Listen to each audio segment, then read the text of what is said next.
heard three remarkable readings about persistence, about not giving up, and about holding firm and believing in yourself and believing in God. When Jacob wrestled with this mysterious stranger, there was a point made about this fight. And it said that when the adversary felt like Jacob had the upper hand, he struck him on the hip and disabled him to a certain point. He struck him, his hip went out of a joint, he was somewhat disabled, and yet he continued to fight.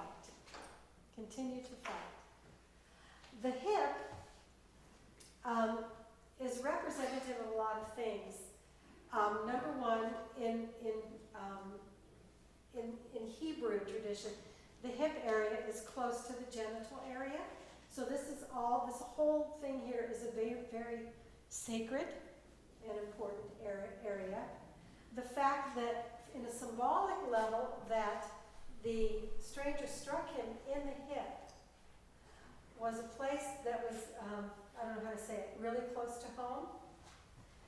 And this was an affront to Jacob on many levels. Okay?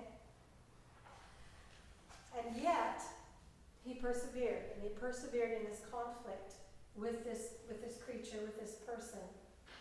And at the end, was given a new name. Interesting. The name he was given was Israel. Okay? Because you have striven with God, you have survived. Israel. El is a name of God. El. So there are a lot of names that end in El that are names that if you translate them into the Hebrew, have God in them. Okay? Daniel, God is my judge. Dan means judge, El means God. Michael, these names that you might know, common names that end in El, probably are from the Hebrew language and they have a reference to God in them. So Israel, El is reference to God. When Jacob constructs his altar, his remembrance of his battle here and of his victory, it's called Peniel, E-L, okay? A place where he met God, where he strove with God. So names have deep meaning among the Jewish people and in the Hebrew language. So Jacob has gained a new identity as a result of his battle with this. Some people call it an angel. It's never really mentioned as an angel in the scripture, but it's referred to often in the folk language around the story, songs around the story that Jacob did battle with an angel in this place. So we have this sense of Jacob being struck in the hip, being disabled somewhat, and again, at the end of that part of the story, as he walks past this place, Peniel, he's limping. He's limping because he's still hurting from his hip. This was an interesting story for me to read because we got lots of hip things going on in our family. My husband just fell off a truck and blew out a hip. My daughters both have hip issues, and my older daughter often talks about when her hip sort of goes out of jump. She says, I just find the nearest wall and I just go, bam, and I'm good. And I can't imagine that, the pain in that, but she fights through it, she battles, and she goes on her way. And I myself have some hip issues. One popped up this morning, and it was interesting as I was surmising on where my voice went. It all went out with my hip. There you go. So hips are very powerful things, very powerful symbols. And think about a lot of us as we get older, this is where we start to go, is in our hips. It's because we sit too, just so you know. She said it, all these people sitting out. Some of you got that when I said that. Okay. So we have the sense of overcoming an adversary, and we have the sense of being persistent and striving against maybe an enemy, maybe an adversary. Okay. Now, when Paul is speaking to Timothy, he's speaking to a beloved son, in a way. Timothy was a son and grandson of two women who were very, very strong in the faith and strong in their local faith community, their local church. He was raised in the faith, he was taught well by them, and was feeling a call into ministry, and Paul was supporting him, advising him, and the letters to Timothy were letters to someone who to him was almost like its own son and a protege at the same time. And when he talks to Timothy, he talks about going out there and what you're going to find and what you're going to confront when you get there. And again, the invitation is to persevere in what you have been taught. Do not be swayed by other people who look to other theologies and other mythologies. Be firm, stand firm again. Got to engage those hips to stand firm in your faith and in the teachings that you have been given. The teachings that you have been given are the teachings of the Christ, the teachings you've been raised with, and the teachings you now feel called to share with the community. When we come to the gospel reading, again, there's this theme is perseverance. And this widow is a very stubborn woman. And again, we've had these stories before that focus on widows and orphans as people within Jewish society needing extra support because women could not hold property and had no rights, autonomous rights, outside of their families, their husbands and their husbands' families. So a widow who had perhaps no extended family was completely on her own, often without any means of support, and relied on the support, the kind of social security, if you will, of the community who would collect funds and distribute funds as needed to orphans and widows. So we have a widow who is a very powerless member of her society. However, she believes in herself, and she stands very firmly on who she is, on where she's been wronged, and on what she deserves in the way of justice. Now, I don't know whether this judge in this certain city was the only judge in that city, but he was clearly the one that she sought out. And she was relentless. She was relentless. She was at his door day and night, and day and night, and day and night, for a very long time. And she wore him down. Now, he was very fond of boasting that he really doesn't care for God or people, has no use for any of us. But clearly, he's peeved and he's tired of it. He cares for himself. So when he finally meets with this woman and he assents to her pleas, it's not because he thinks justice has been done or undone, or that she deserves anything at all, because this has nothing to do with her. It has to do with the judge wanting to get some sleep. Okay? So what we have is a story of a very, very persistent woman.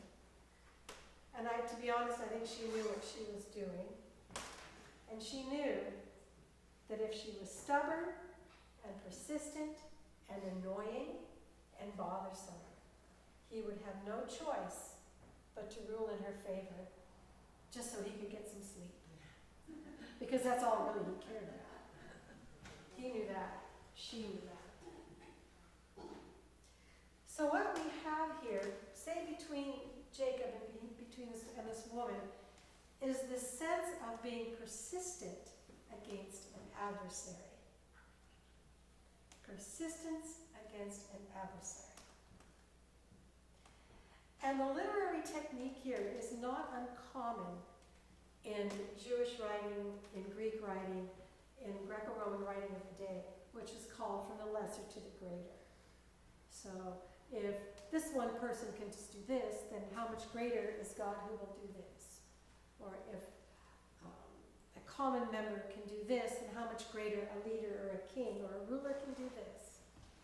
So he's kind of employing a literary strategy here by saying, if a selfish, self-regarding good judge can be convinced by a heckling, annoying woman to give her justice, then how much more would a God who infinitely loves, cares for, and supports all of his children would come to your side? How much more? Because here we're not talking about an adversarial relationship. We're talking about a creator-creation relationship, a parent-child relationship, a lover-loved relationship.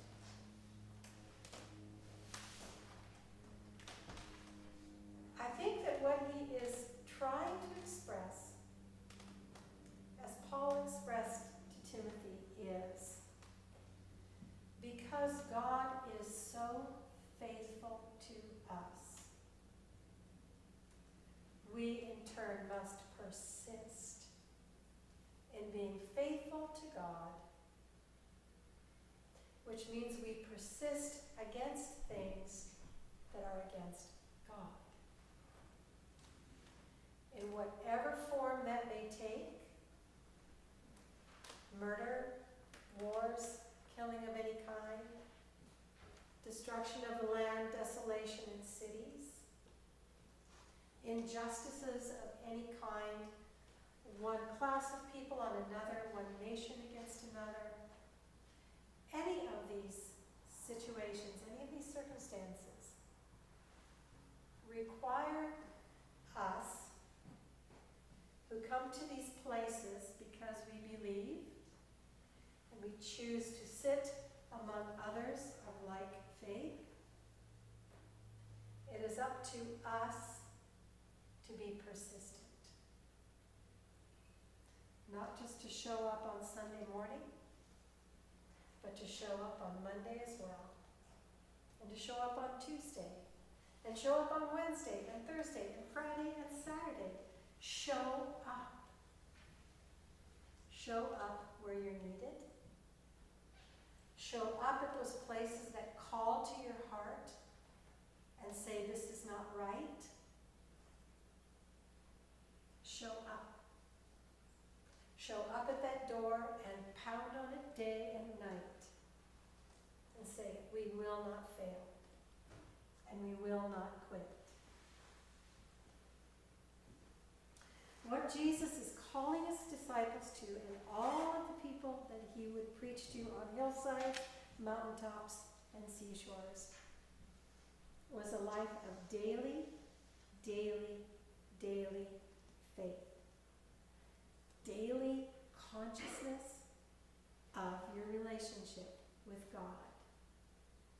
Daily consciousness of your relationship that goes out this way to each other. And beyond these doors. And beyond this little enclave. And beyond this continent. Because the question he asks at the end of this parable is,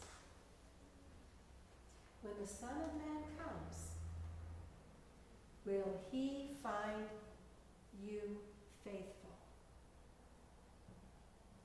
When the Son of Man comes, will he find people who are daily living out in prayer, in giving, in being present, in being conscious of this sort of vertical standing that we have between heaven and earth, and this horizontal reach that we have to each other and beyond. He's not talking about persistence against an enemy.